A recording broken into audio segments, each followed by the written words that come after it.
Welcome back to my channel. This is Andy in Singapore, and today we are going to unbox this Seiko right in front of me. And this is a JDM model, as you can see from this packaging here, this long rectangular type of box here. I've done a similar unboxing a few weeks back, and let's just get on with this one. Flip open the top cover here, the outer box, and in a box here is some sort of a faux leather material. Just flip open here and see what we've got. Ta-da! And this is the Seiko Presage. I was told by Eric of our boutique that this is some sort of a limited edition model, and it features an enamel dial. Alright, so you can see over here, the dial is in some sort of a midnight blue, and it is finished expertly by a team of craftsmen over at Seiko, Japan. This is a JDM model. Let us take a look at the reference number over here. Okay, it's all in Japanese text here. Alright, SARX053. So we've got a whole chunk of Japanese text over here. Caliber number is 6R15, so it's an older model. I think this model was launched at the end of 2017 or sometime in early 2018, so it still features a 6R15, and it is of course made in Japan. So over here at the hang tag it says enamel. I'm not too sure what these kanji characters are all about, but we do know that the dial here is expertly crafted, and we're going to spend some time and take a look at this dial here in detail. So with all the packaging out of the way, let's take a closer look at the SARX053. So this one here, like I said, features a beautiful looking dark blue enamel dial. I really think this case here is identical to the watch I've reviewed last month. That one was the Urushi green dial. I think this one is like a 40.8mm case size, and it does look like it's an identical case. Over here we've got a really nice dark blue crocodile strap. Not very sure if it's genuine crocodile or imprint, but I think it looks really good here, and I do like the matching inner lining here. This one here is also done in dark blue leather.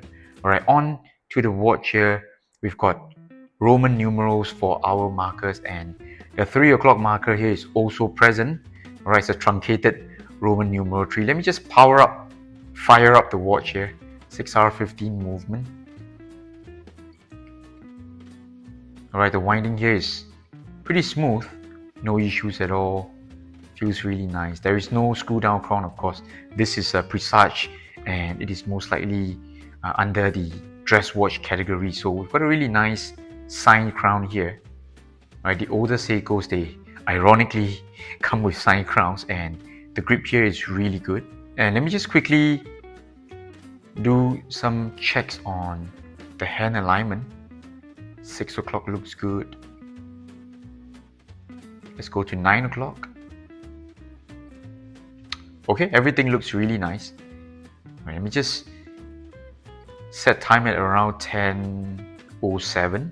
If you look at the watch at a distance, I think you can safely say it's very dark blue and almost black, but on close-up you can see the beautiful blue enamel dial, and I think this dial alone is probably what this watch is all about. It's definitely not the lower entry-level type of Seiko, because you've got a whole lot of features going on.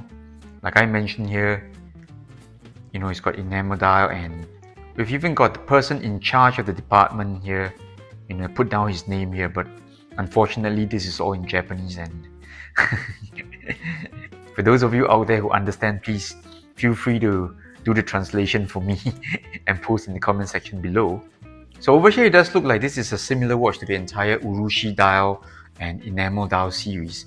40.8 case size or 40.5mm, and typically comes on a really nice leather strap, and it also has a fold over buckle here. I'm not so excited about the case size because I do feel that this type of watch, this style here, shouldn't be over 40 millimeters. I think 38 or 39 would be a better choice if you want to highlight the dial, alright? So over 40, slightly too big, but I'm pretty sure there's a crowd, there's a fan base for the entire Presage higher end series that comes with fancy dials, alright? So we've got leaf hands here, and also a really interesting crescent shape at the counterbalance of the seconds hand. So I think overall this represents a higher level in the Seiko Presage series.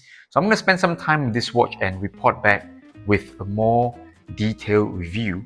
But before I sign off, let's take a look at the stage wrist shot here of the SARX053 midnight blue enamel dial. So as you can see, slightly on the bigger side of things. So I think at this size, just over 40 millimeters, it is more or less pushing it, right? Pushing the boundaries if you have a wrist size of under 7 inches. So stay tuned for the full review coming up in a few weeks. I'll see you soon. This is Andy in Singapore.